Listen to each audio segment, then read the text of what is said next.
This is a public service announcement from the desk of Simon Miller. Simon Miller would like to let all Be-Mpowered podcast listeners know that this episode suffers from back or bad audio quality. Simon Miller would like to apologise for this and let you know that in the future, quality will get better. Be-Mpowered, always believe.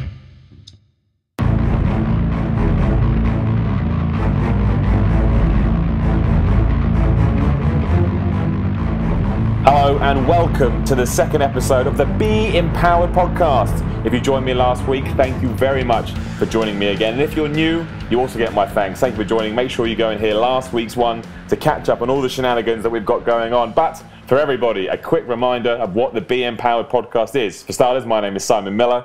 For the last 10 years or so, I've worked within video games. Now I'm doing a podcast that delves into all subjects. We've done video games. Today I will reveal what we're doing in a minute, but in the future we'll be doing stuff like pro wrestling, bodybuilding, films, comics, movies, Batman, guitars, whatever. I'm basically going to get somebody on who is a specialist in that subject, and they're going to hopefully inform both me and yourselves, the listeners, about that subject. They get to talk about one thing that's topical, one thing that's personal to them, and a news story around that is currently relevant at the time. So, last week, and if you did miss it, we had Christopher Bratt from videogamer.com. He talked games. And this week, we have the original Chris Bratt.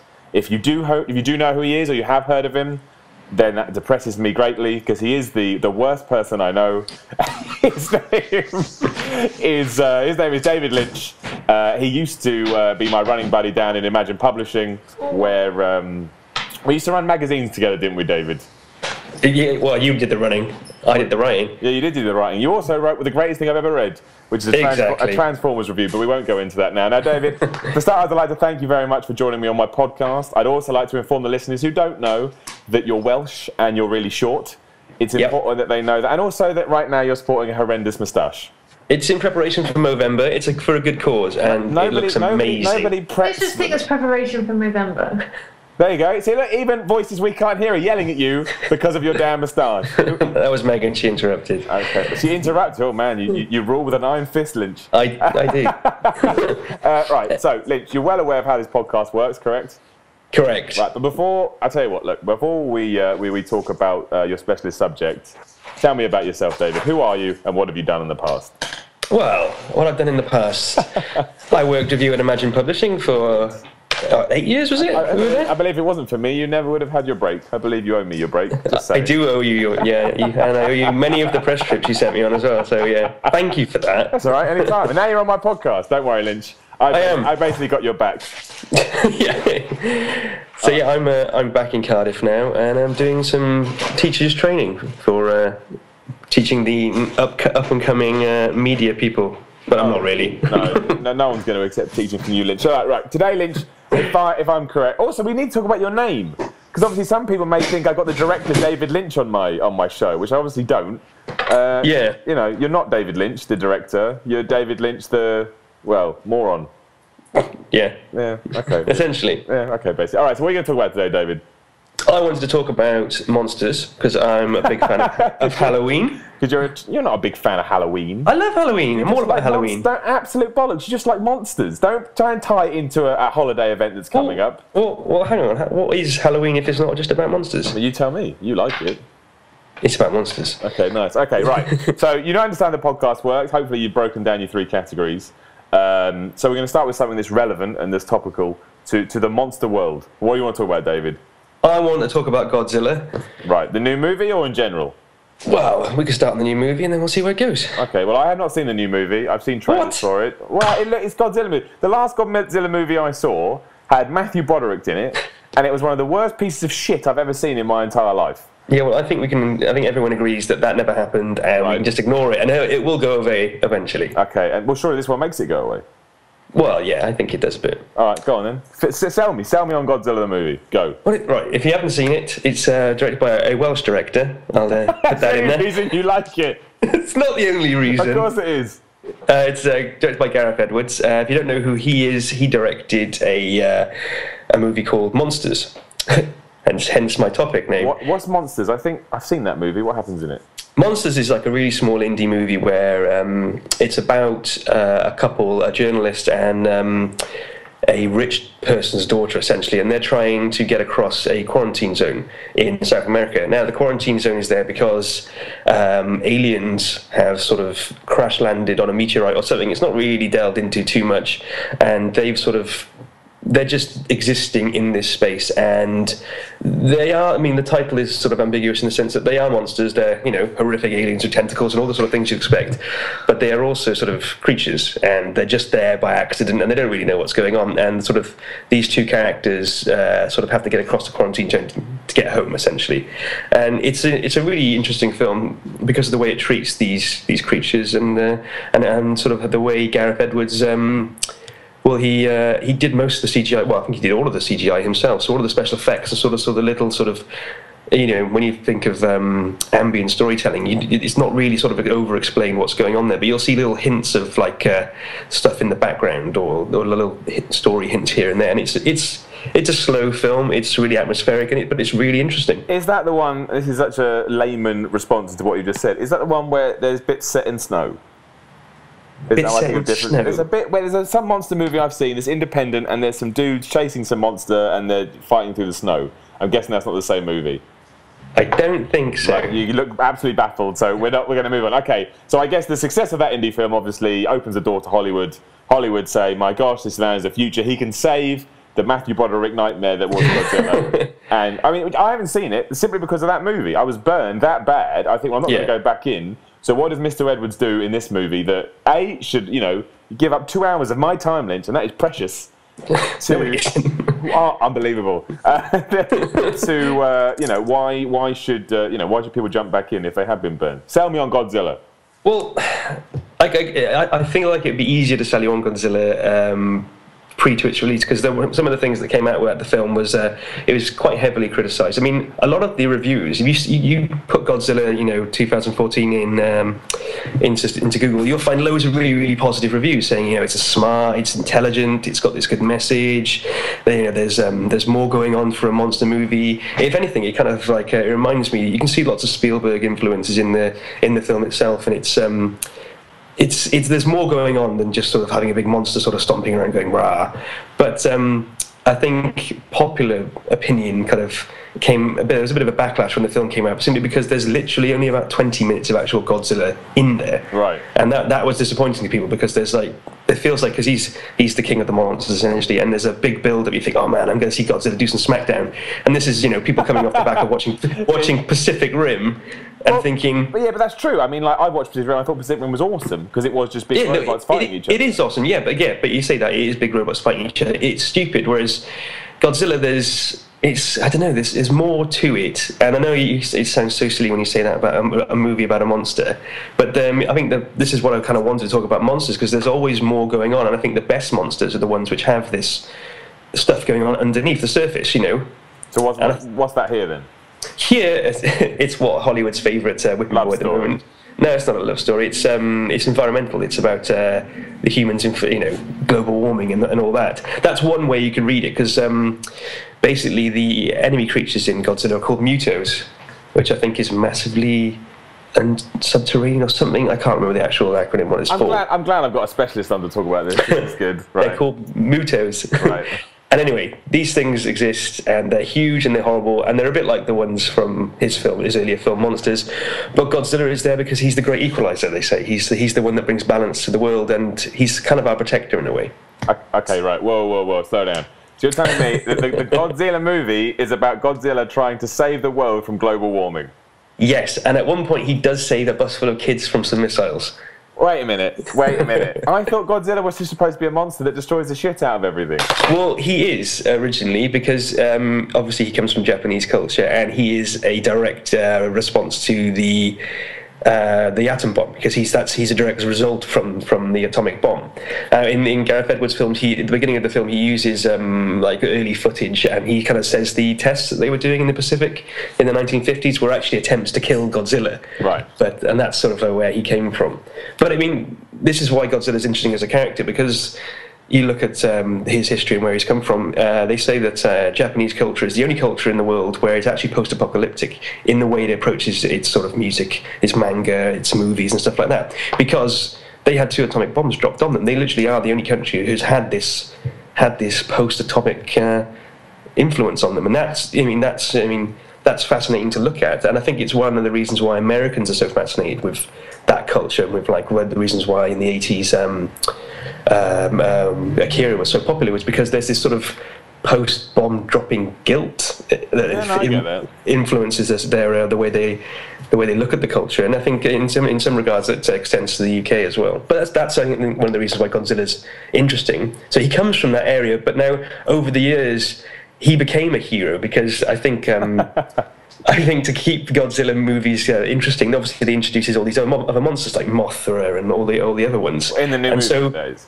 No, not in the new one. Right. Think of the old ones. So over the years, from the 50s onwards, he changed into this character who became a bit of a saviour, and that is the thread that Gareth Edwards picks up and runs with, right. Because he's a hero, Godzilla, and that's also interesting as well, because they got Andy Serkis in to help with some. A giant monster needs CGI. Who do we ring? Andy Serkis. That's literally it. That's their entire phone book. Just says Andy Serkis. He's not credited as playing him, but they brought him in for. There's a couple of shots in there where they wanted to have sort of a more of a thoughtful character influence on it, and they went to Andy Serkis because he's the master of this. Yeah, well, he's King Kong and Gollum, so it makes perfect sense. So Caesar from. Planet of the Apes. Don't forget that. That's his best role so far. Oh, well, I'm glad that the authority on Andy Serkis roles is here today to tell me that. So, obviously, I thought, and I could be wrong, like I say, the new Godzilla movie was it is a reboot, right? It's a restarting of the franchise, because they obviously want to sequel it and whatnot. Oh, yeah, they are doing sequels. Yeah, so how on earth... Because if a giant monster runs through London right now, I'm not going to think, don't worry, guys, he's here to sort out global warming. I'm going to assume he's here to kick my ass. So how the hell do they sort of bring that idea or that spin into it as this movie? Where is it when they go, wait a minute, dudes, don't attack him, he's our mate. Also, that's terrible. That is the worst spin I've ever had in my life. They do almost say, don't attack him, he's our mate. There's one character in it, I'd have to bring up the name of the Japanese actor. He essentially says, we need to let them fight. Because they can't kill them with atomic bombs, because one of the Mutos essentially has like an EMP, a pulse attack. So wherever that one is, it wipes out all the electronics. So they can't attack it with a bomb because the electronics in the bomb won't work. And then Aaron Taylor Johnson's character is like a bomb specialist, and he attaches like a literal clockwork timing to one of the nuclear devices, and they try and get that to it. But it's not sort of hidden. This message is quite explicit. The way they do it, it's almost like the way they do in Pacific Rim, where where one of the characters says, we've practically terraformed our planet for the invaders who come through the rift. It's like we've tampered with the world so much that that we need. The only way of getting it back to sort of a level balance is to have something like Godzilla return. But he is sort of meant to be an actual prehistoric creature as well, like he is in the original 1950 film. Okay, so I assume there was a big sort of subplot and a big dynamic where some people are saying, kill this motherfucker. But it's always the military. They're like, we need to bomb it now. Right. Okay. And the overall plan is to get the 3 Mutos, because the other two Mutos are attracted. They're basically trying to mate. Essentially, is what their grand scheme is. We're going to build a nest and have little babies. But they're attracted to nuclear power. So that's the other thing. So they're attracted to nuclear power. So they use the bomb as a decoy. And the plan is to get them all in one place and just blow the crap out of them with the bomb. Right. And do they do that? Well, obviously not, no. Because Godzilla comes in and saves the day. You can spoil things on this. Everybody knows. If you listen to a Simon Miller production, spoilers, I don't give a shit about spoilers. Good, because I just ruined the entire plot of Godzilla. Good, there's not even going to be a warning on this. I'm just going to wind people up, and that's fine. So mean. Damn right. So how does it end? Obviously, they don't kill Godzilla. He just floats away back into the water. I mean, they let Godzilla do his thing. Essentially, they say, because the one character's like, you sure this is this is your theory? You think he's the great equalizer? You think this is going to happen? He's like, yeah, let them fight. And essentially, they do. They leave him to it. All right, and he kills the Mutos.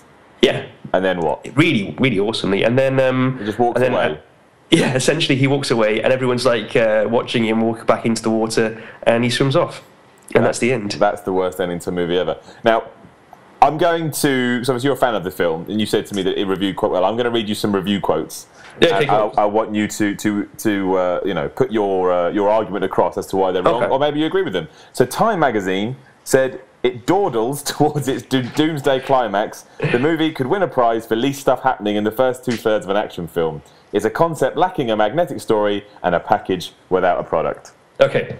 Yeah, this is some of the things I wanted to address, because okay, if we're gonna that could be argued of Alien as well, but everyone thinks that the pacing in Alien is perfect because it gives you a good hour before the thing even arrives on the ship. Yeah. So the difference here is I think where Godzilla is a little bit let down is in its characters and their motivations and how much you invest in them, and it does spend a long time sort of getting to the point, and even then when it does get to the point where the one scene where Godzilla arrives at an airport to attack one of the Mutos, it cuts to black and you don't see the fight. It's there, it's happening, you know it's happening, but you don't see it. In fact, you see little glimpses of it on news footage and stuff.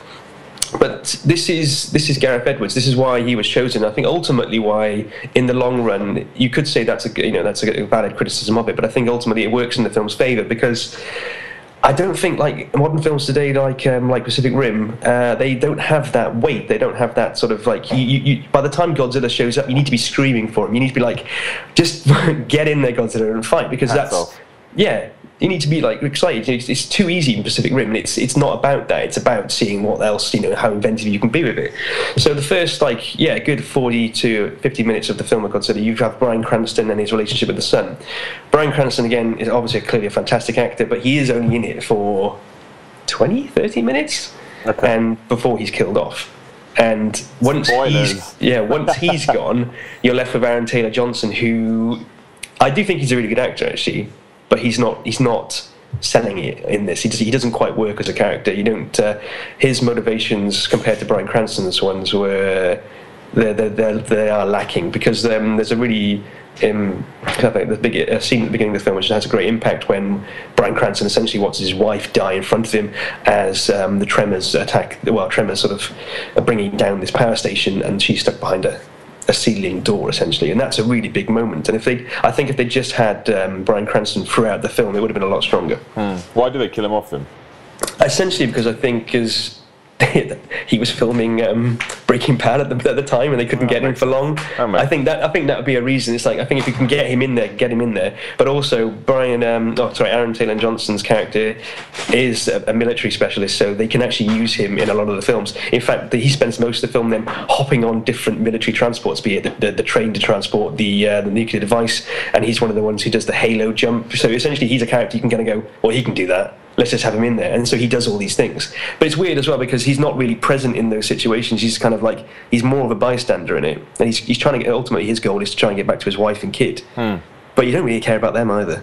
Oh, well, you told me it was all about the subplots, and now you're telling me you don't care about any subplots. No, I mean like these are the sub-characters. Because really the main character in this is Godzilla. That's true. What about, because obviously, and I wasn't a massive fan of it, it didn't work for me, but the sort of the new coming of monster movies was supposed to be something like Cloverfield, which basically is, Godzilla but shot from a handy cam. Yeah. Maybe it's just because the handy cam movement kind of died a death because everyone started doing them. But this is a monster movie in a much more traditional, in traditional terms. You must have seen Cloverfield, I assume. Yeah, of course. Yeah, and how does it compare to something like that? I know it's a bit old now, but that was supposed to be this is how we do monster movies, and now we've gone back. Even Pacific Rim, But the thing with Pacific Rim is it doesn't take itself seriously at all, whereas I assume Godzilla does to a certain level. Actually, Godzilla takes itself very seriously. Well, this is why I think monster movies in general are worthy of talking about, because like any sort of horror and subgenre, it's like it's about the time and the place and the current day fears, and it's quite hard to sort of to look at that when the film's so new. But you can look back, say, in fact, Cloverfield's quite a good example, because you can look back at Cloverfield and think, why was the handycam used? Why was it really effective? And why do you never really see the monster? It's simple. It's set in New York. It's at a handheld camera. What did we watch in 2001 on handycam and news footage? What did we all see? We all witnessed 9/11. It's a direct result. That one's quite a clear connection. And the reason the horror is so and the monster is so effective is because we watched real horror on that day, and we watched all this horrible things happening. And so horror itself, you can go back over the years and you can see a direct link to whatever's happening in the world. There's obviously a connection there with the horror films, and that's why it's interesting looking at Godzilla now in the 2014 and seeing this sort of. He's not just a Japanese monster anymore. He's a world monster. And specifically in this, I would say he's a US monster in the fact that when you have huge countries like US and China, and they are, you hear all the time about them not really sort of getting on board with the UN and getting rid of their carbon emissions and all this stuff. It's like they're directly influencing the way the planet's heating up. And over the last few years, we've seen some really quite horrific things. Yeah. And one of the things that you see early on in Godzilla is the Japanese power plant exploding, essentially, which is quite clearly what was it called? Is it Fukushima? I wouldn't want to say. I wouldn't want to be the guy that gets that wrong. But don't worry, you can be that guy, so it's fine. I'll Google it quickly. Yeah, Fukushima. I think, it was Fukushima. Prime audio there, Lynch. You typing away on your keyboard, looking up stuff. There is that power plant, which is obviously very, very recent. And also there's another scene later on where one of the Mutos arrives in Hawaii, and essentially because he's coming out of the water and he's so huge, he creates a tsunami, and that's really quite horrific to watch. Yeah. But within that, in the film, you see all these little Hollywood and Spielberg moments. I mean, I think they're pretty much Spielberg moments. There's the Independence Day moment where there's a dog running away from something. Of course. And then there's the scene on the bridge, which is the Golden Gate Bridge. There's a truck, a school bus full of kids, and there's an audio cue which sounds a lot like the rain starting in Jurassic Park when the T-Rex arrives. And then directly after that, you see one guy sort of wipe his window screen to get rid of the moisture, so he can look out, which is obviously referencing Jeff Goldblum doing the same thing in Jurassic Park. Okay, so there's all these little moments in it. Yeah. All right. Yeah. But I mean, okay, so to me, maybe you get more out of it than maybe most people would. I don't know, because you love monster movies, but it still does sound like I don't know. I'll have to watch it. I would never give an opinion on something before. That's a lie. I would, but I would never do all the time. Yeah, I would never to other people publicly do it. But I don't know. I think that you'd have to pick up on all these themes, without knowing the history of either the monster or monster movies, like you obviously do, to get the most out of it. So maybe as a sort of a mainstream movie, that's why it's received some flack. I think which is why it reviewed so well with the critics. And I think everybody else was like, it's like, why does it take an hour for Godzilla to show up, and why do I only see him for like 20 minutes? Because it's frustrating, but I also think it's kind of also the point. Yeah. It's because you need some release, and you can't have like that fist bumping moment at the end, like the Americans love so much anyway. Yeah. You can't have that if you don't have the build up, and I think people are sort of mixing up the emotions. It's like don't get me wrong. Again, as a comparison, I love Pacific Rim. I thought it was great, but Guillermo del Toro is clearly sort of playing with the idea of, because each fight in that is something different. They're very distinct, those fights, and when you get actually down to it, there's actually not too many of them. There's three big ones. Yeah, there's a lot of build rather than and there's a lot of build to it. So he also does know what he's doing, but again, it is a different kind of film ultimately. Okay, well look, that's a pretty good job of selling Godzilla. I mean, I think it's out now if you want to go on DVD and write stuff. It's just coming out. You can rent it in HD and it's out to buy now. Yeah, neither of us work for I don't know who published that film. Well, not published, who was behind it. It's Warner Brothers. Neither of us work for Warner Brothers, for the record. Now it says that we're pimping it. We're not. You don't have to buy it. Go buy something else. So we move on from that. Obviously, something that's out now. That's something people can go and engage in straight away. Something that's personal to you within the monster movie scene. I believe you want to talk about An American Werewolf in Paris, right? Not Paris, London. In London. The Paris was the sequel, which came way after. Okay, well now I'm not going to lie, we've gone for 2 for 2 here because I haven't seen this either. So oh my god! You have to treat me. It's all right. Oh, the look. If everyone could see the look on Lynch's face, though, he just broke. His poor little face just broke. Well, look, this is good though, because I'm sure a lot of people listening to this may have not have seen it as well. So sell it to me. Give me the premise. Sell it to me, and explain why. There's a ton of monster movies that you could have gone through. Why that one? What does it do? Okay, it's American Werewolf in London is a relatively famous one in the horror genre for a couple of reasons. Firstly, it's directed by John Landis, and if you don't know who he is, he's done a lot of horror films. Well, he's done a few horror films, but he's most famous for the Michael Jackson video Thriller, which is the same special effects crew that did American Werewolf in London. Essentially, this came first, and Michael Jackson, I believe, saw it and wanted to do something similar. So that's why. Michael Jackson. That's essentially where Thriller came from. Okay. And so American Werewolf in London is set in the UK.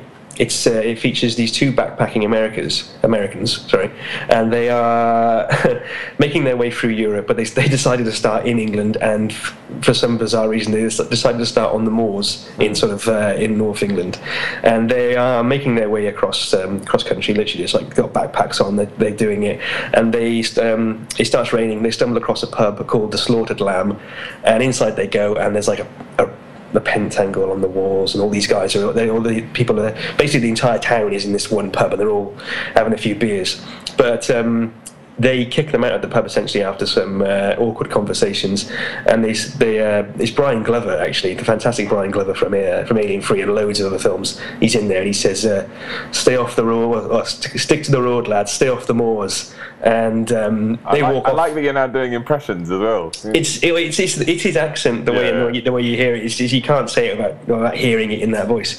So essentially, they leg it out of there because they're all weirded out by some of the weird stuff that's going on in the pub, and they end up going off, and of course they end up going onto the moors without realising it, and then they're hunted by this werewolf, and it's really violent, really horrible, and one of them gets killed, and one of them gets bitten, and then then the locals turn up and they shoot the werewolf, and he looks over and sees that there's this naked guy on the floor. Right. And then the American wakes up in a London hospital, and the film then picks up and sort of moves along, and he realises that he's been bitten, and he starts changing, and it's essentially the sort of focus of the film is the way he changes, and sort of like the physical effects and how that goes, and eventually him dealing with it. But it's a perfectly paced horror film, and it's just really, really good. Okay, but why does it stand the test of time? I mean, when did it come out? It must have been a while ago, right?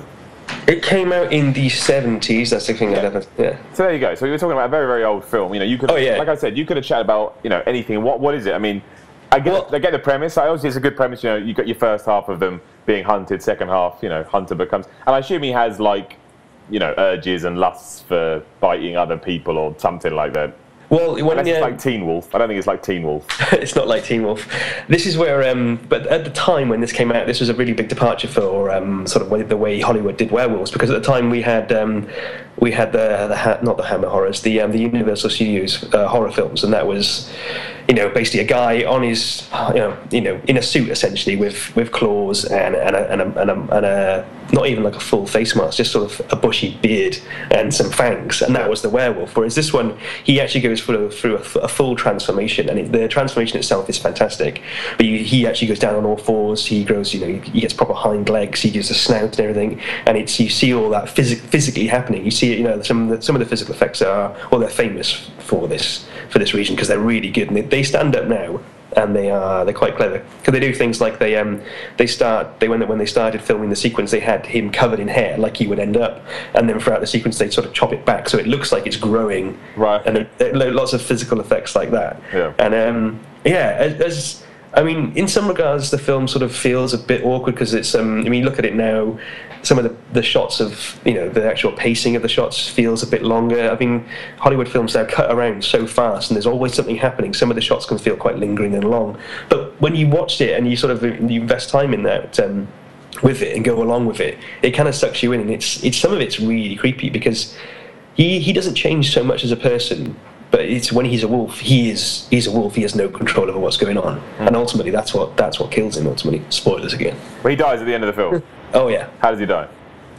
Well, there's a he dies. Oh yeah, he dies. There's a brilliant sequence where it's the climax of the film, where basically he runs amok in Piccadilly Circus and is like killing everybody, right. And the cops chase him, and the nurse who he's essentially falling in love with chases him down an alleyway, and he sort of there's like a millisecond of him sort of recognizing her, and then the cops shoot him. Okay, I mean, why? I mean, is it basically like I think at the time it was probably made, it was more existential than this, but is it literally just a standard, you're turning into a wolf, you're going to kill a load of people kind of deal, or is there something underlying there? Because I think a lot of the monster movies that people warm to, like Alien, like you say, do have this underlying thing where it's actually saying something about society, or it's a reflection of society at the time, or where the future's going, or something that humans as people have done, which is now affecting them as a race. Is there things in that, or is this like a classic, just I want a wolf to slash people's throats? Well, no, I mean the wolf, as in the werewolf, is quite you can the main sort of analogy you can apply to it is, all my body's changing, I can't control myself, and that's quite clearly, growing up and going through puberty and stuff like that. So you can see those things. That's why Teen Wolf works quite so well, because obviously that's exactly what. All I wanted to do was get this conversation onto Teen Wolf, and we've done it. But what does Teen Wolf do so well? Well, no, because that's exactly what he is going through, isn't he? His body's changing. He's growing hair, and he can't control his urges. That's essentially what puberty is for. But Michael J. Fox doesn't run amok and kill everybody. No, he doesn't. So as in American Werewolf in London.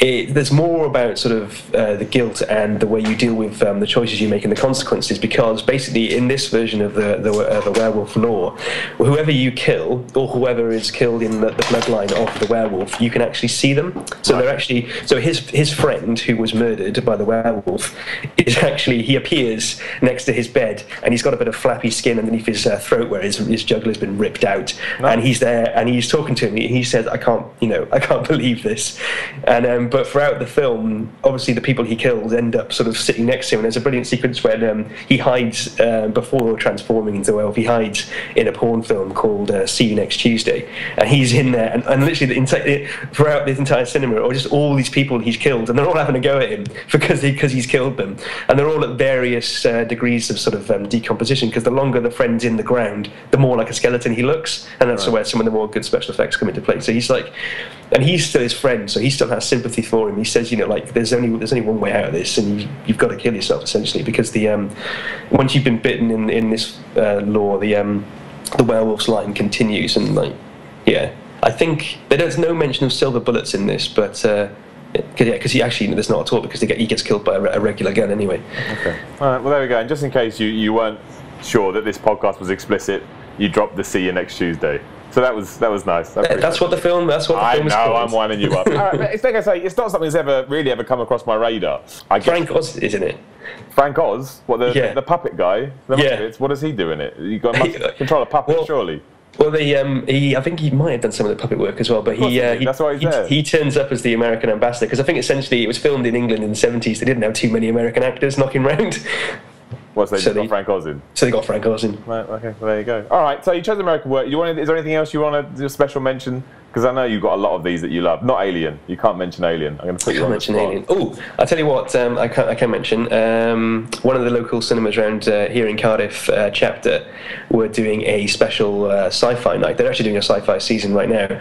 But there's they were doing David Cronenberg's the original, well, not the original, the remake of The Fly. And if you wanted to talk about that, I love that film. What, the Jeff Goldblum one? Yeah, the Jeff Goldblum. You've seen that, haven't you? Yeah, that is a genuinely... I mean, that is one of those movies you see as a kid when obviously you're not supposed to, and it scars you. I think I'm still scarred from that movie. I mean, you watch it now, and it's a little silly. Simply because... Oh, really? Not silly, but obviously it loses its... I think the older you get, the more... Not gravitas it loses, but it's... No, you know what? I'll stick by it. It's a bit silly. Because it's a man that turns into a giant fly while Gina Davis freaks out before she does League of Her Own. But I still think it's of its time. I think The Fly, and I think I don't know. It's hard to take Jeff Goldblum seriously in anything. That's the other problem. Oh, come on.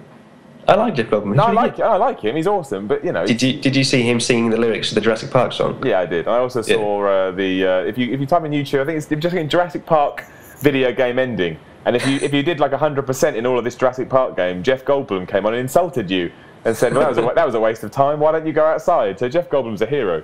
But I do think The Fly is... I don't know. You sell me on The Fly. I mean, I've seen The Fly. The Fly 2 is terrible.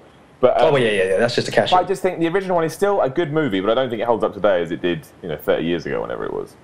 Okay, I would disagree slightly. Well, I mean, some of the special effects, obviously, it's hard to do. But this is where it comes back to why horror is such a fantastic genre, and why horror films can have more impact on the way we see ourselves and sort of the way we look back. Because if you look back now to the 80s when that was made, and it's something that David Cronenberg, the director, sort of spearheaded himself, was body horror. And it's sort of like that idea that you can't control your urges and you can't control what's going on in your body. And you can look at The Fly as a couple of things, really. You can see it as the impact of AIDS that had on society. It's something like, it's something that you get as an infection. And again, if you even look today, like things like Ebola, I'm sure in like a year or two we might start seeing horror the spread of infections. And in fact, again, you could really argue that's entirely what the zombie genre is this idea of you catching something accidentally and you're destroying your life. But then again, back in the 80s, you obviously had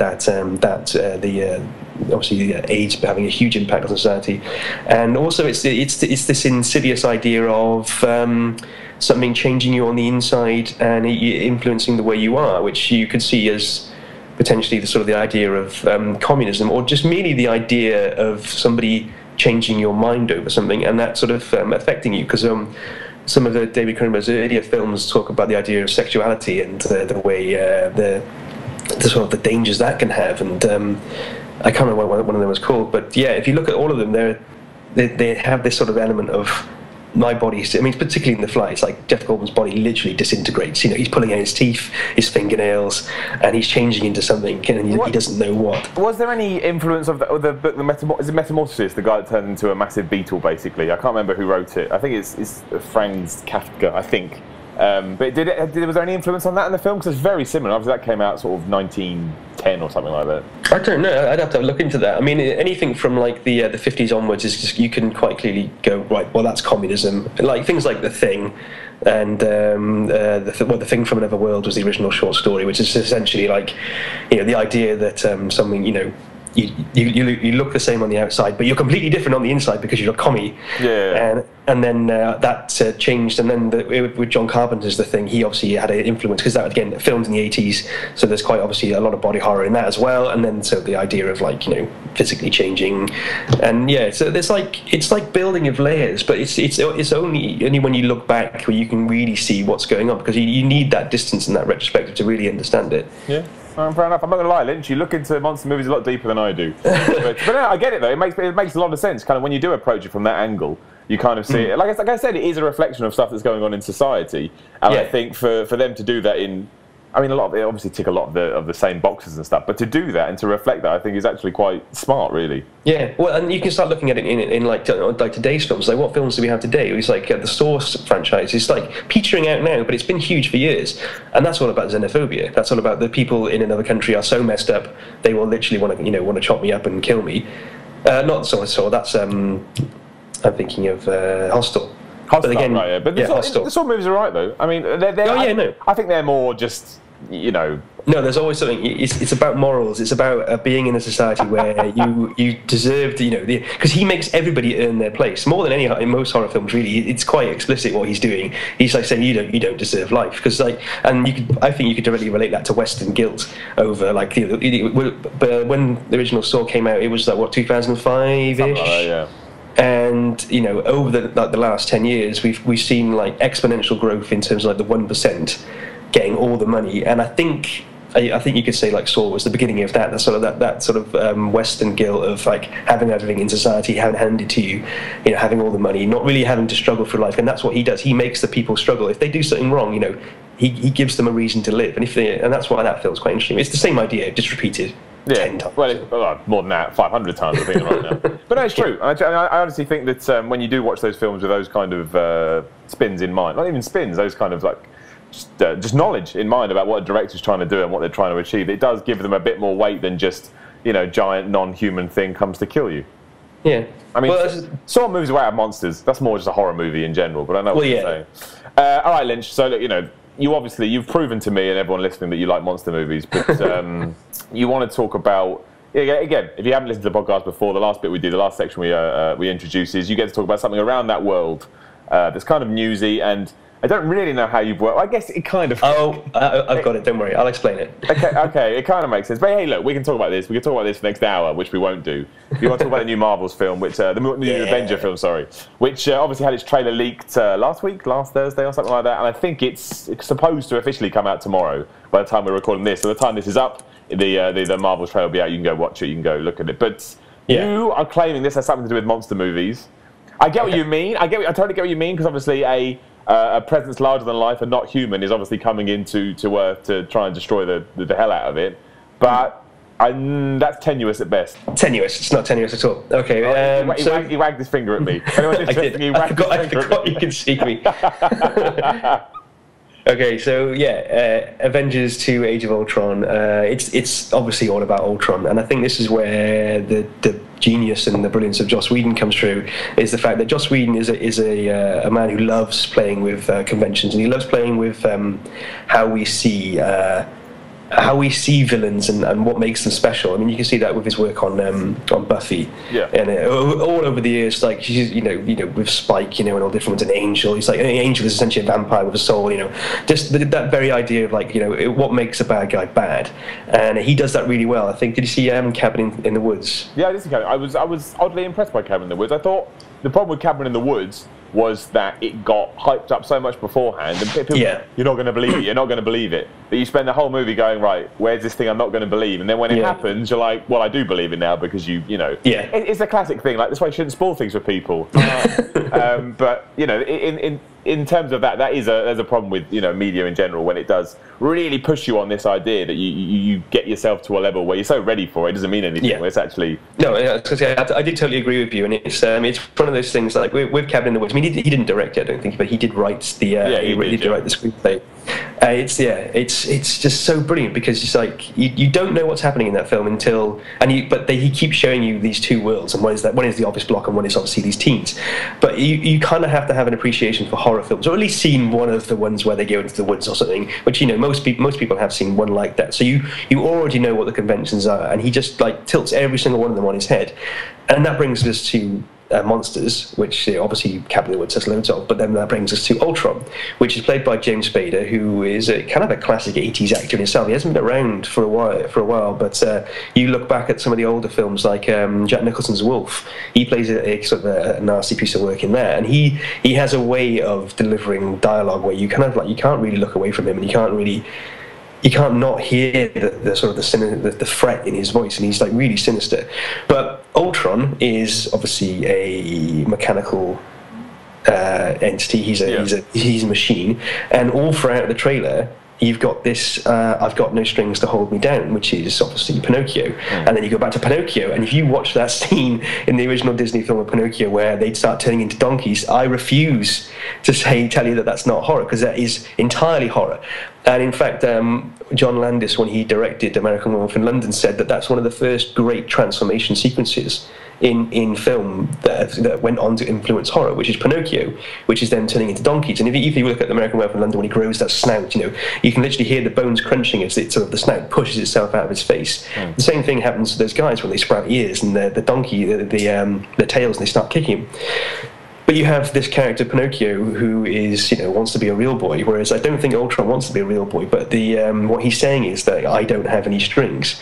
So his threat to the Avengers is the fact that they are all wrapped up in this world where they can't make their own decisions because they have these strings which are saying morals, basically. Essentially morals, but I think it goes deeper than that. It's like if you look at the way Captain America is and sort of like his 1940s way of looking at the world, it's like it's quite clearly those are sort of 1940 strings dictating what he does. And this is why I think this will be interesting with the film, because they're obviously setting up civil war as they go, but they're doing it with this Ultron character, which and as he says at the end of the trailer, I've got no strings. There's nothing stopping me doing whatever the hell I want. And that's why he's a great monster, and that's why he's going to be a really good villain. Okay. And that's how you tie it in. Well, I never thought you were going to bring Pinocchio into a discussion about the Avengers, but this is why you're here, David, because you do wonderful things that no one ever sees coming.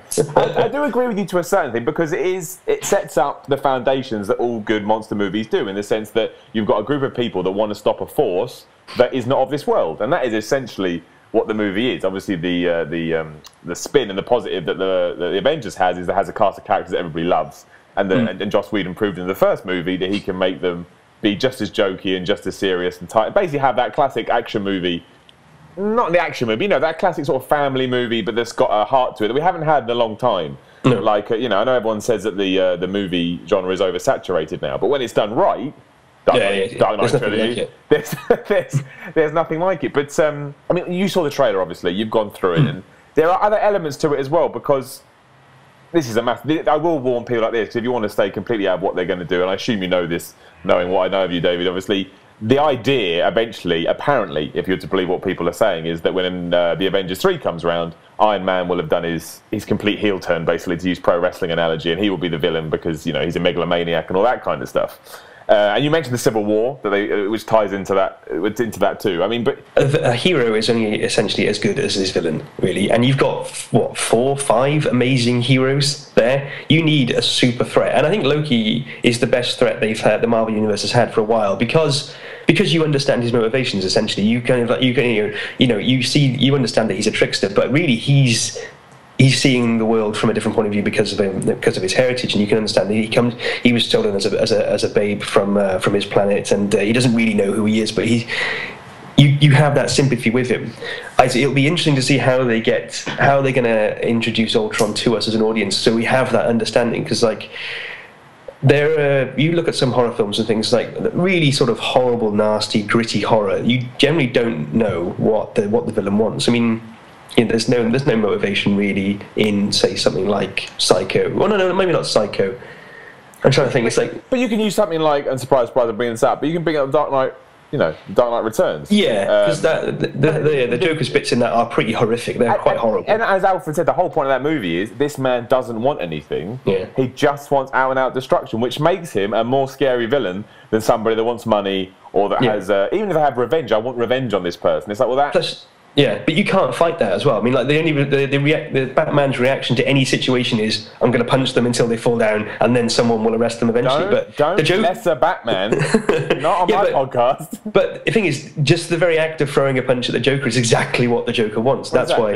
That's why he's the Joker, the best Batman villain. Which is why I think. I mean, I get Loki's thing. Loki's thing is I want power. That always works as long as it's delivered in the right way. And the original Avengers movie was lucky because it was camp in a certain sense, so you could get away. I mean, Loki is a very silly, over-the-top villain, but he makes it work by... Again, there's this whole point of it. It's not taking itself too seriously. Yeah. So if you do have a villain, which I assume this is what you're taking from it, you know, Ultron, whereas, you know, I don't have any real reason to be doing this, other than the fact that I want to, and I want to sort of destroy people, then you create a vibe that's much more than, you know, your standard stop the bad guy because he's doing bad things. Yeah, well, this is why I think there's going to be more to Ultron's backstory than we know so far, because we know that if you look at the way he is in the comics, I think he is an alien entity as well. I wonder in this one if Tony Stark has a connection with it. If you read some of the discussion forums online, they're saying he might be an actual machine that Tony Stark has actually invented himself, and there's that level of sort of guilt there. So, I mean, I think that would tie nicely into the Pinocchio sort of thread that they have going, because he'd be what the hell's Pinocchio's? Gazpacho? Go on, Megan. Gazpacho or something. Is it Gazpacho? It's not that, but it's something like that. What Pinocchio's dad, his creator, what's his name? Gestapo. I like the magic voice in the background. It's like it's your conscience telling you what's what. Well, that would be Jiminy Cricket, wouldn't it? Well, yeah, probably. If people know what you look like, Jiminy Cricket is much better. But yeah, that's So I'm thinking like that there could be an element of that in there. So like so I think that would need nicely into Civil War, because Tony Stark is going to need some pretty powerful motivation to start thinking like having all the superheroes on a registration list is a good idea, because ultimately, obviously, clearly it isn't a good idea. But I think the guilt from creating something like Ultron would be a good motivation for that. Yeah, I agree. And I also think that is a perfect way to turn the tide, if they do decide to do it. And because obviously in the comics, Iron Man has a lot of, not necessarily heroic moments, we'll call them. So, you know, if they embrace that and do that in the third one, I think, all right, Lynch, I will take it. I will take your argument that's a monster movie, and I will give it to you. He's celebrating now, people, just so you know. He threw his hands in his air. So yeah, I mean, it's Halloween pretty much when this goes live. You've sold your love of horror movies. I mean, you know, you know a lot about them. I guess you should be proud of yourself. You spent a lot of time learning knowledge. Thanks, I'm glad I could put it to good use. That's all right. Now, pimp yourself out, Lynch. Before we wrap this podcast out, pimp yourself out. Where can people find you on Twitter if they want to ask you a question about a monster movie? Where are you going to be? Oh, that would be awesome. Yeah, I'm on Twitter. You can find me at Die Lynch. Sorry, every time I hear that Twitter name, it's just like, it's what I'd like my Twitter name to be, but unfortunately it's already taken. Now, obviously, it's DAI, right? DAI _Lynch. LYNCH. NCH, yeah, but I couldn't call myself David Lynch because there's already someone out there. He's quite popular. So yeah, we did that joke. It's too late now. You can't go back to that. You basically poo-pooed it at the start of this podcast when I tried to have a bit of bants with you about that, and you threw it out the window. But no, you're on _Lynch. Like I say, he does know a flipping lot about monster movies, more than any man should know. But you know, that's David Lynch for you. But also pimp out your Movember stuff, because obviously I know you're doing that because it's on your face right now. Only you would be in training for Movember. No one else in training for it. Only you. Look. I came home last night, I had a beard, and I thought, you know what, I'm just going to try it out, just for today. I'm going to get rid of it later, because you've got this specific there's proper rules with Movember. You've got to start clean shaving. Hey, look, I'm doing it this year as well, but I'm not... Are you? I'm growing my handlebar, baby. But I'm not in training for it, unlike you. So where can people give you money and stuff? Or is it on your Twitter and that? That'll be on my Twitter, yeah, I'll be tweeting about that later. Okay, well look, David, I want to thank you. More importantly, obviously, I've given you a platform to speak. You've spoken about something you love. Do you feel empowered? I do feel empowered. No, M, not the fucking energy company who will be on my back very soon, I'm sure. Well, worry, you know, you deal with those things as and when they come. As long as you feel empowered, as long as you feel like you've been given a platform to sing your praises, then hey, we've done our job, and that is what it's all about. Well, thank you very much for having me. You're right, and you know what, I'll have you back as well. Well, in the future, tease. What else can you talk about? I know. Obviously, we do games with you at some point, but we're trying to keep this varied and diverse. Well, I'll tell you what, we'll do a Halo special when that comes around. A Halo. All right. When's that out soon? Yeah, it's a couple of weeks. Oh, we may come back to it later then. I'm not doing it. I'm not having you that often. Come on, boy. Anyway, that was David Lynch. David, I do like to thank you for joining me today. You can get you on _Lynch. Like I say, he's an encyclopedia when it comes to this kind of stuff. So any questions, please give him a shout. Make sure you subscribe on iTunes. Just type in B/Mpowered, just the M for Miller, obviously. And find me on YouTube as well. I'm on Twitter at SimonMiller316. So, you know, and we'll build this shit as we go. Now, David, come on. That was your cue to say something amazing. I thought you were signing out. No, well, I am signing out. As I said to Chris last week, there's music underneath all this now, and I'll be embarrassing you with it. Okay. Thanks very much, dude. Thanks.